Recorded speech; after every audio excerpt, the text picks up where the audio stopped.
Last Tuesday, the College Football Playoff Selection Committee released their first rankings for the 2024 National Championship playoffs. The reigning national champion, Georgia Bulldogs, were knocked down to the number 2 despite remaining undefeated, and the Ohio State Buckeyes have earned the top spot in the first rankings. Finishing out the current playoff contenders are number 3 Michigan and number 4 Florida State. Close behind and well within reach of making the playoffs are Washington and Oregon at number 5 and 6. Welcome back to Penn State Sports Night. I'm Lauren Harth alongside Jezenia Marrero and Bronwyn Liber. The release of the first rankings has left fans questioning, is Ohio State the best team? Will Georgia go 3 in a row? How many Big Ten teams will make the playoffs? We are here to analyze the first rankings and answer some of those questions. Now, Jezenia, let's start with the number 1 spot. What are your thoughts on Ohio State beating out Georgia? I definitely think statistically ranking Ohio State is at a good spot at number 1 just because they were able to beat Penn State and Notre Dame in both of those in-conference games. I think that if Penn State won that game, they would not have been up there. But I do think that it should be counted for that Notre Dame versus Ohio State. It was only 3 points, and I definitely think Ohio State isn't as good as they really are, but because they have those 2 games, that's what makes them higher. But I do definitely see Georgia getting to the number 1 spot when the next one comes out because of their win against Missouri. I have to agree with a lot of what you said. I think statistically looking at seasons and difficulty, the reason Ohio is at number 1 is because they had to play Notre Dame and Penn State and got the win over both those ranked teams. But if you look at it, Notre Dame they barely beat Notre Dame and they just lost to Clemson. And I feel like that kind of diminishes the credibility of the train of all of it. And then I think Georgia will find their way back above Ohio State, despite not being as strong as they have been the last 2 years and all the injuries they're facing. I think on paper, Georgia is the better team, and I think they'll find their way back to that. Now, do I think either team deserves to be number 1? That's questionable, but I definitely think Ohio should fall behind Georgia, and it'll be interesting to see how the season finishes out. I definitely agree with both of you. I don't know if either one of these teams are the number 1 best team in college football right now. But Ohio State, up until for these first rankings, did have the best resume, playing to top-ranked teams too. But you look at it, they only beat Notre Dame by 3. They were struggling against Penn State. Really, the only reason they won is because they have Marvin Harrison Jr. And the only reason they're beating Rutgers, I mean, when Marvin Harrison Jr., when he was blocked and covered well, they were not converting, they were not scoring. So I think it's definitely something to keep in mind. And when you look at Georgia, they did play their first ranked team. They do have injuries with Brock Bowers, but they beat Missouri by 9 points, which is a big win when you're at home, first-ranked opponent. I think this week against Ole Miss will really tell if they are good contenders for the number 1 spot. And Let's move on to the teams on the bubble, Washington and Oregon. They have difficult Pac-12 season games remaining. Bronwyn, what are your thoughts on how they can get into the playoffs? I honestly only see one of these teams possibly getting in, and we're going to start off with them. I'm starting off with Washington. They have 2 ranked opponents coming up. They have to face both Utah and Oregon State, but I can see them handling both those teams. Honestly, looking at the season they've had, they've been able to handle any ranked opponent they've seen so far, and I don't see that being any different this year.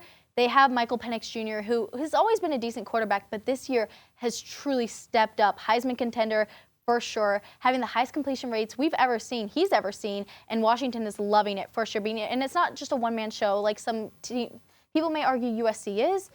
Washington has that well-rounded depth that a lot of higher-ranked teams don't have, unfortunately. And I think especially if they can get these ranked wins, they have no excuse not to be in the top 4. And I honestly wouldn't be mad seeing them there. They're a team that you don't typically see that high, so that'd be very entertaining for the playoffs.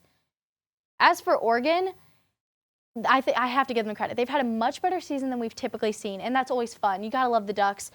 But they still have to play Oregon State, who, if anyone remembers, they lost to last year. And even though the Ducks are at home, that's definitely an upset waiting to possibly happen. And if that happens, that definitely drops them, knocks them out of any contention. Now, Oregon could definitely still win that game and move up and play Washington again in Big 12 Championship and win that and get their spot. But if they don't take care of business with Oregon State first, I don't see them having a shot. What about you, Jezenia? I totally agree. I feel like Washington has had a really good season, but I do feel like I can see Oregon getting up there just because they are the highest 7-1 ranked team right now. And like you did say, my only concern is them against Oregon State. Last year they did lose, but it was only by 4 points, which I don't think proves that Oregon State is a better team. But Oregon State has a really good offensive line this season, and I feel like that's when Oregon would really have some issues beating Oregon State. And I feel like as long as they just win these last couple games, they can make it up there. But my only concern is for the top 4. I can see Alabama sneaking their way up just because the rest of their season is not something that I feel like is very competitive as far as their schedule. And I definitely think that they could totally make it to the top 4 somehow just because everyone likes to see Alabama up there. And I would just hate that for the Pac-12 just because I feel like so many teams such as Washington and Oregon have really played really strong this season. And I could just see Oregon being in the top 4. You make a really great point with Alabama finding a way to sneak in there. They always are looking for those SEC teams. They love their SEC. But Oregon right now, in my opinion, is one of the best teams. They are hot. They lost on a heartbreaker, missed field goal to tie it up. But they've been hot since. They are scoring tons of points. They just look like they're having a complete game. I agree, and I feel like their resilience, and it's like they're winning, but they don't stop until the fourth quarter. Like they're not slowing down as a team, and I feel like that's what really shows what kind of team that they have. And I definitely just give props to that coach for and if teams like Florida State manage to lose a game in the remainder of the season, they don't have very much hard competition, but they could easily drop one of those games. If they drop one of those games, they're out of there, and you could easily see possibly even a 2-team Big 12 in the Final Four, which would be insane, especially for the Pac-12's last big true year. Yeah, and I feel like even Florida State being so high, obviously they're undefeated, but compared to the scheduling, like those Pac-12 teams have a lot harder of a schedule than Florida State does, and I don't think they're going to lose any other games this season. So I feel like that is something that this committee should be looking at when it comes to Florida State being so high. The championship games, that's really what it's going to come down to. In my opinion, it will be Washington versus Oregon in that Pac-12 championship game. And I think it is valid to say whoever wins that game earns the spot in the playoffs. And you mentioned Florida State. I don't think they have the strength of schedule to justify them getting that spot. Maybe if they win big in their championship game, but that's all going to be time will tell. Exactly. Speaking of championship games, the Big Ten could finish in a 3-way 11-1 tie with Penn State, Ohio State, and Michigan. Jezenia, what are your thoughts on if that tiebreaker happens, Penn State plays in the Big Ten championship game? Who do you think then is justified to make it into the top 4?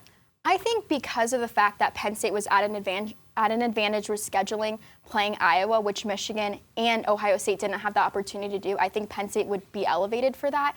And I think it would be them with Ohio State because obviously Michigan is a great team. Like I definitely think that it would be great for them to get there, but I don't think that they would because of the fact that the West is getting involved and then they're all tied.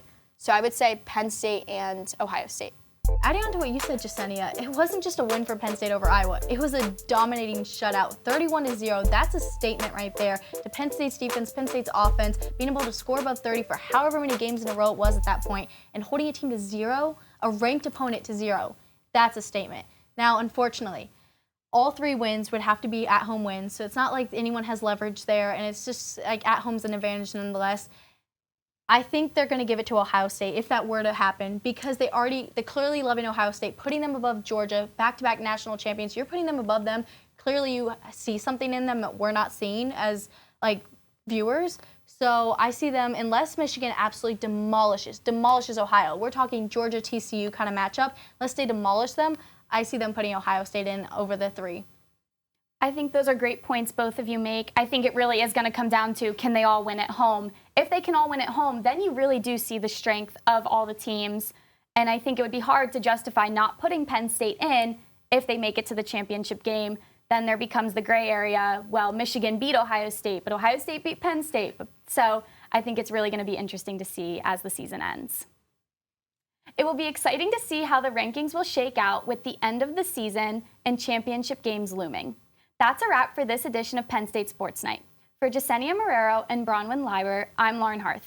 Thanks for watching and have a great night. Hey everybody, thanks for tuning into this edition of Penn State Sports Night. For more content like this, be sure to subscribe to our YouTube channel, give us a like, and follow our socials down below. And as always, we are Penn State Sports Night.